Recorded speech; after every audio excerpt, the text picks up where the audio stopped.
ever since I saw it because it bothered me a lot. I couldn't find the original video for this and the original ad that Epic Games put out, but I could find this. The whole reason they put out this specific ad was to mock uh, Apple, but they did it in the most tone deaf, ridiculous way I could possibly think that they have done it. It's only 46 seconds, so we're going to watch it in its entirety.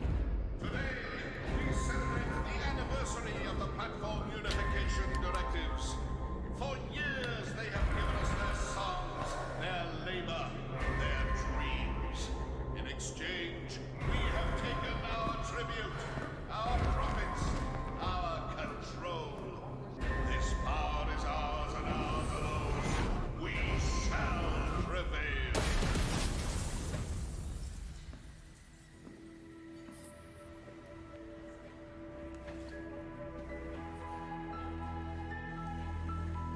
Okay, so the reason this is awful and stupid and ridiculously divisive is that Apple came out with this to point to kind of.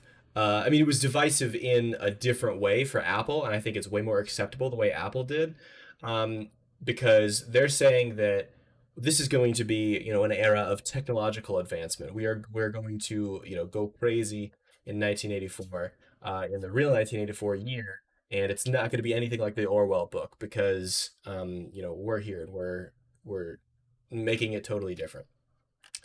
Fortnite decided to say, hey, I don't want to give you the share that you're asking for. And so they said, okay, well, you can't, we're not putting you on the App Store. And so they they fucking said join the fight to stop 2020 from becoming 1984.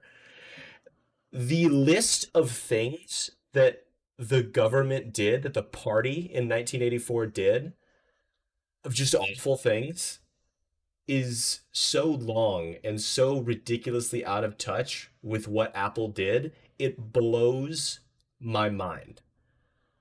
And the reason this bothers me so much is because Epic Games is a private company.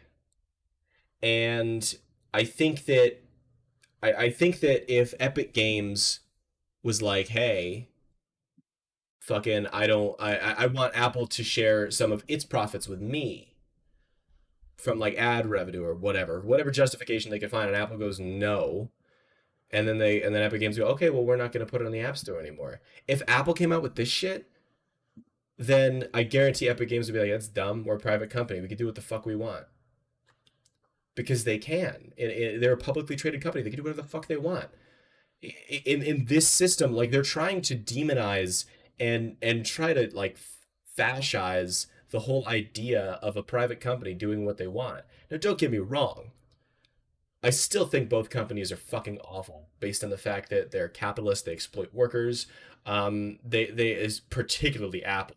I'm just saying that this is a stupid, stupid thing, and the concept of a privately owned business and a capitalist economy is in and of itself authoritarian. In and of itself can do basically whatever it wants if there's no government that is actually concerned with freedom pushing into it. Do you really think that Epic Games wouldn't exploit workers way more than they already are allowed to in a capitalist system if they didn't have like regulations on enforced minimum wages or something like that? There's no fucking way. The entirety of the market would be completely underpaid. I hate it so much because Epic Games is just sitting on their high horse, and they're trying so hard to pretend to be fucking Winston in 1984 and defying the party, and it's so, like I said, just tone deaf, and I don't know how else to put it.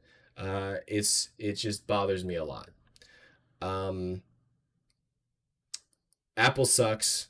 I don't think they sucked then in 1984. I don't know enough about like them in 1984, but Apple sucks now. Epic Games sucks now. I think overall Epic Games sucks less than Apple in terms of overall damage they've done throughout the world.